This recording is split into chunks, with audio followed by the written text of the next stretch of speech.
La economía más importante de Europa celebra elecciones este domingo. Alemania en foco. ¿Qué va a elegir el ciudadano alemán? ¿Qué es lo que va a votar? ¿Hasta qué punto la economía y la situación económica alemana es clave? ¿Hasta qué punto la migración es un asunto que va a determinar el voto en las próximas horas? Es un placer analizar el contexto económico de Alemania, contexto económico y social, con Judith Arnal, investigadora principal del Real Instituto Elcano, también de CEPS. Judith, gracias por acompañarnos a la Bolsa de Madrid. ¿Qué tal? Muchísimas gracias a vosotros por la invitación. Es un placer estar aquí. El votante alemán, el ciudadano alemán, ¿cree usted va a votar este domingo pensando en el deterioro económico de Alemania o en la política migratoria de los candidatos? Pues yo creo que en ambas cuestiones, y de hecho ambas cuestiones están muy estrechamente relacionadas. Uno de los principales retos estructurales que tiene la economía alemana es el envejecimiento de su población. De hecho, el propio Fondo Monetario Internacional reconoce que la caída en la población en edad de trabajar en Alemania va a ser mayor que en la media de la Unión Europea. Prevé que durante los próximos 5 años la población en edad de trabajar en Alemania caiga a una media anual del 0,5%. Este reto estructural, desde luego, tiene un impacto muy importante sobre la sostenibilidad de las pensiones. Al igual que en España, en Alemania las pensiones son un sistema de reparto y se espera un aumento importante de la tasa de dependencia en los próximos años, con lo cual Alemania lo que tiene que hacer es nutrir su población activa y para ello, desde luego, los flujos migratorios son muy importantes. Con lo cual creo que son dos cuestiones muy estrechamente relacionadas y que van a tener un impacto muy importante en estas elecciones. Ya que usted compara un poco la situación con el envejecimiento de la población con España, vamos a otro asunto que es clave dentro de la economía alemana para adentrarnos en su situación. Es la deuda, es la única economía del G7 que tiene una deuda por debajo del 100% del PIB y tiene un freno a la deuda, ¿no?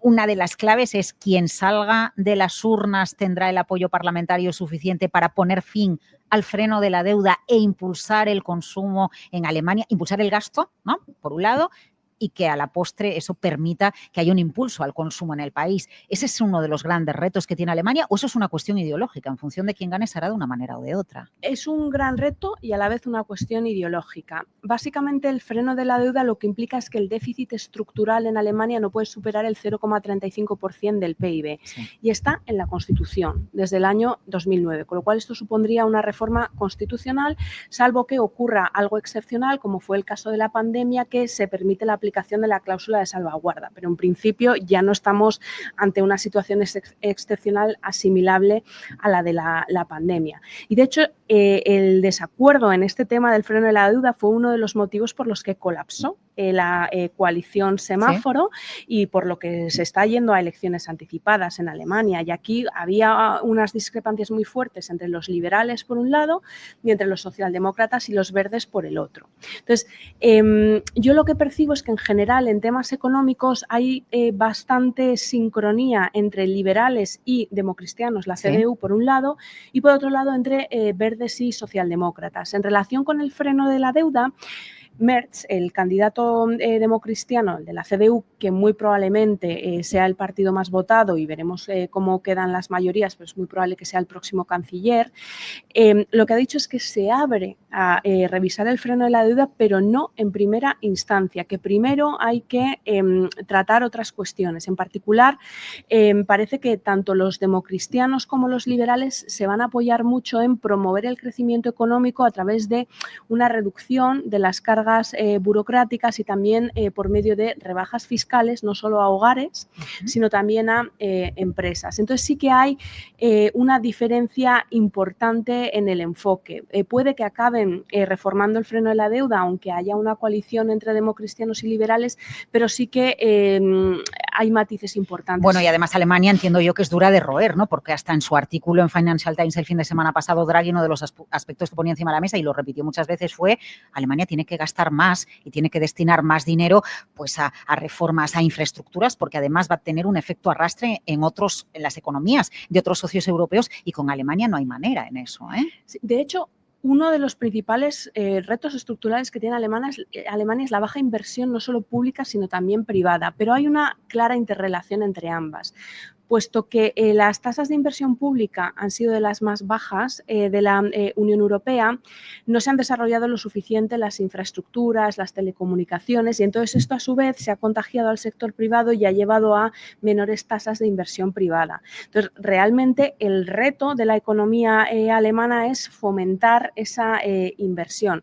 Y aquí nuevamente aparecen discrepancias entre socialdemócratas, verdes por un lado y democristianos y liberales por el otro. Los socialdemócratas y los verdes yo creo que apoyan sobre todo otorgar subsidios a las empresas para fomentar la inversión, mientras que el enfoque democristiano liberal es más de libre mercado, de vamos a reducir trabas administrativas, vamos a dejar que las empresas puedan operar con normalidad. Claro, esto sirve para la inversión privada, no para la inversión pública. Claro, el caso de la burocracia es llamativo, ¿no? Porque los últimos datos que publica la Cámara de Comercio de Alemania incide en que la gran preocupación para más del 50% del tejido productivo alemán versa sobre la burocracia y sobre los costes, sean laborales o energéticos, porque evidentemente Alemania ha empezado a tener un problema a raíz de la guerra Rusia-Ucrania. ¿La burocracia es tanta en Alemania entre los Länder desde un punto de vista interno?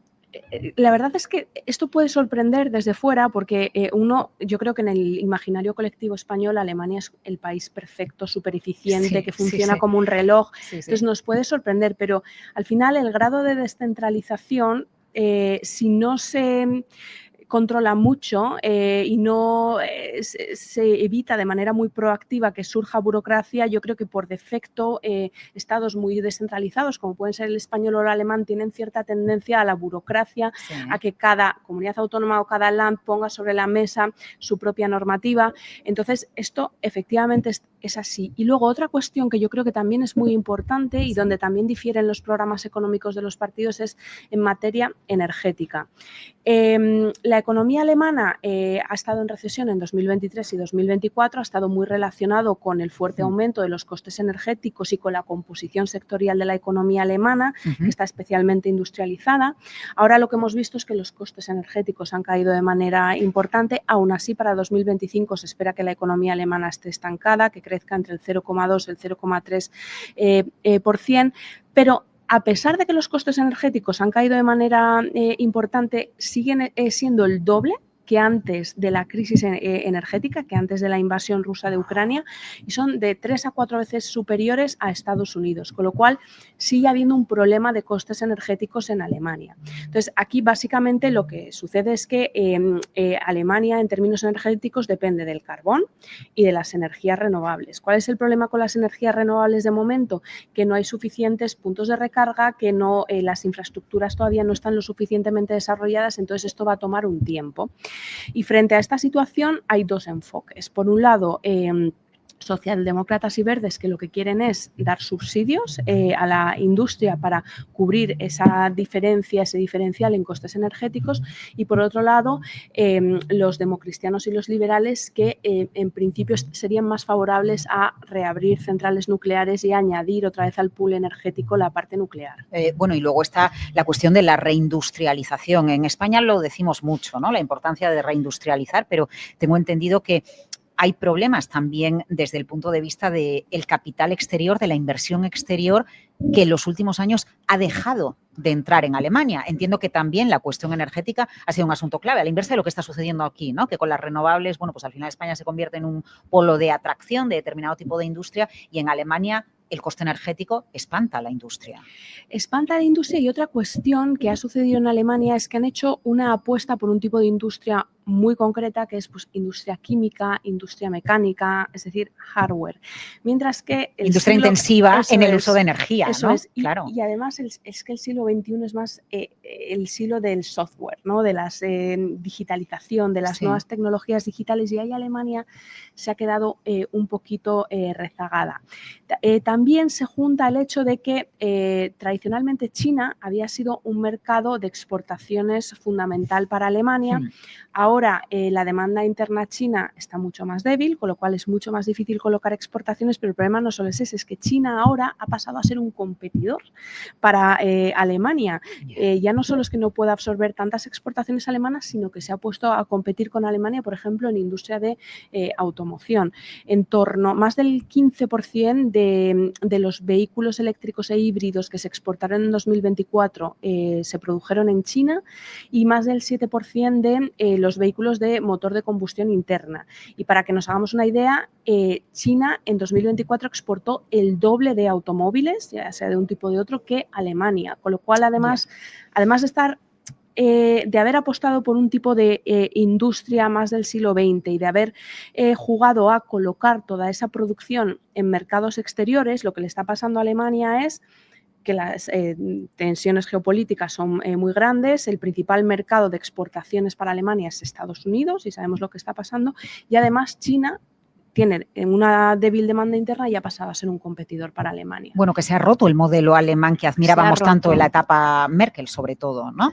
Se ha roto, efectivamente. Entonces, la cuestión es si los partidos que lleguen al poder van a tener el suficiente impulso como para cambiar completamente ese modelo industrial. Entonces, yo lo que veo es que sí que hay debates pues, en torno a la inmigración, en torno al freno de la deuda, en torno a bajadas de impuestos, en torno a la energía, pero me cuesta más ver propuestas concretas, por ejemplo, acerca de qué se va a hacer con China.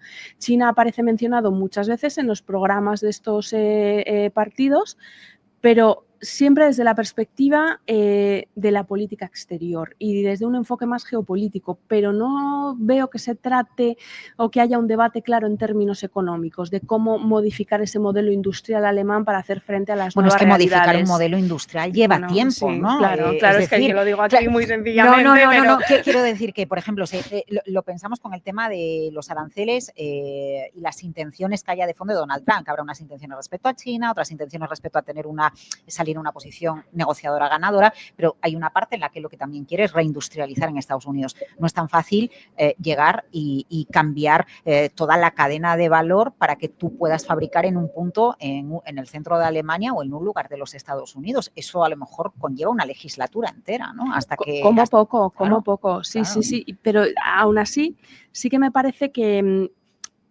O sea, veo algo ausente este debate, que puede que si se atajan los problemas de falta de inversión pública, privada, si se ataja las cuestiones burocráticas, los costes laborales, los costes energéticos, ya sea el propio sector privado el que se pueda reasignar, porque lo que sí que es cierto es que Alemania es un país que tiene muchísimo talento, entonces pues puede que ese talento se pueda reconvertir y pasar a una industria más moderna, más del siglo XXI. Claro, influye, cree usted, entiendo que sí, ¿no? La llegada de Trump, la presión que está metiendo Trump a Europa en la decisión o incluso en la actuación que vayan a tener los políticos que venzan en las elecciones del domingo en Alemania, porque esto es una olla que está hirviendo, ¿no? Sí, totalmente. Bueno, también es que... Cada día yo digo, a ver qué anuncia hoy Trump. Ya. Porque son el arancel del día o el arancel del día. Sí, pero lo que vemos es que muchas veces luego eso no se acaba implementando o se conceden moratorias. Entonces hay que ver qué parte es anuncio y qué parte realmente se acaba implementando. Lo que sí que es cierto es que es una llamada de atención, yo creo que a todo el mundo en general y a la Unión Europea en particular. Y bueno, Mario Draghi publicaba un artículo en el Financial Times este fin de semana que me pareció muy acertado. Básicamente decía, o sea, el enemigo realmente no es Estados Unidos, el enemigo somos nosotros mismos con todas las barreras que tenemos en el mercado interior, no ya solo en el mercado único de la Unión Europea, sino incluso, como estábamos hablando, dentro de nuestros propios países hay barreras, ¿no? Entonces, creo que es una reflexión que está muy bien traída, y además tradicionalmente la Unión Europea, cuando realmente ha avanzado, es en épocas de crisis, en momentos en los que el proyecto se veía que estaba en peligro. Por ejemplo, durante la crisis de deuda soberana, bueno, más allá de que algunas cosas se pudieran haber hecho de otra manera, es donde se lanzó la unión bancaria, donde se creó el mecanismo europeo de estabilidad. Luego con el COVID es donde se introdujo el Next Generation EU, con una forma diferente de hacer las cosas, sin imponer ser condicionalidades de fuera, sino de manera más negociada entre el Estado miembro y la Comisión Europea. Entonces, lo que vemos es que la Unión Europea reacciona en momentos críticos. La clave es si nuestros líderes van a pensar que este momento es lo suficientemente crítico, que yo creo que sí que lo es. La industria de defensa o la inversión en defensa, más allá de cómo se haga, ¿no?, y cómo se canalice el dinero que hace falta para aumentar la inversión, el gasto, la autonomía estratégica en defensa y en tecnología, puede ser un pilar de salvación para la industria alemana. Esta semana se llegaban incluso a publicar informes que decían, claro, es que un aumento de la inversión en defensa en Alemania del 2 al 3% de PIB puede disparar la creación de empleo e incluso sacar al país de la contracción económica. La verdad es que no soy experta en defensa. Aquí oigo hablar a expertos, incluso a militares, que lo que dicen es básicamente que mucha de esa inversión adicional en defensa es muy posible que vaya a los propios Estados Unidos porque tienen una industria de defensa más desarrollada. Entonces, aquí me gustaría ser prudente porque no tengo muy clara la respuesta, la verdad. Las elecciones en Alemania van a centrar el futuro de Europa, las próximas semanas, los próximos días, la política que adopte a Europa, el liderazgo frente al mundo, pero es que el modelo económico que adopte Alemania de ahora en adelante, del lunes en adelante, si es que se consigue un resultado que permita rápidamente formar gobierno, ¿no?, que es a lo que van a mirar los mercados en la madrugada, el euro, ¿no?, y en la madrugada del domingo al lunes van a mirar que haya rapidez, posibilidad de rapidez de la formación de ejecutivo. Es que lo que suceda en Alemania nos va a tocar directamente a Italia, que es una economía muy industrializada, a lo mejor a España menos porque estamos más volcados en los servicios y por eso la recesión alemana no nos ha afectado tanto, ¿no?, por nuestro turismo y nuestras exportaciones o consumo interno, pero directamente lo que decida Alemania, siendo el 25% de la economía de la eurozona, nos va a afectar a nivel ciudadano. Absolutamente. Incluso en los propios debates que tienen lugar en la Unión Europea, pues decir si se van a lanzar bonos de manera mutualizada para financiar gasto público en defensa. Eso, en función de quién esté en la Cancillería, va a ocurrir una cosa u otra. Claro.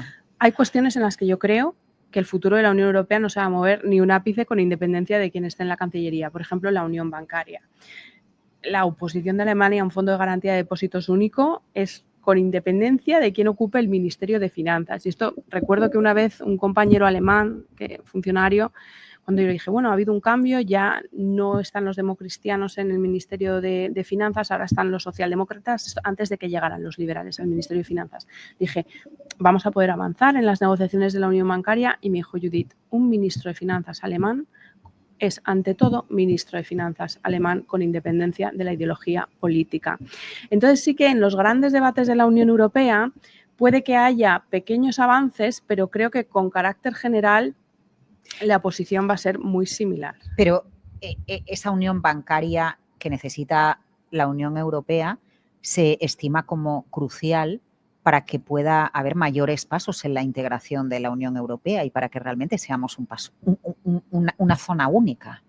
Absolutamente. Pero, por ejemplo, una cosa que a mí me llamó mucho la atención es la oposición frontal, yo creo que de toda la clase política alemana, a que una filial alemana de Unicredit, porque ni siquiera era Unicredit, entidad italiana, sino una filial alemana de Unicredit, adquiriera Commerzbank. Dijeron, de ninguna manera. Entonces, eso es una expresión máxima de nacionalismo económico, de falta de confianza entre los Estados miembros, porque el principal argumento fue, ¿quién va a decidir el crédito que se concede a las Mittelstand alemanas, a las empresas alemanas? ¿Lo van a decir los italianos? Lo van a decir los italianos. Entonces, eso es algo que está tan impregnado en el ADN de prácticamente toda la clase política alemana que a mí me cuesta ver cómo se va a poder avanzar.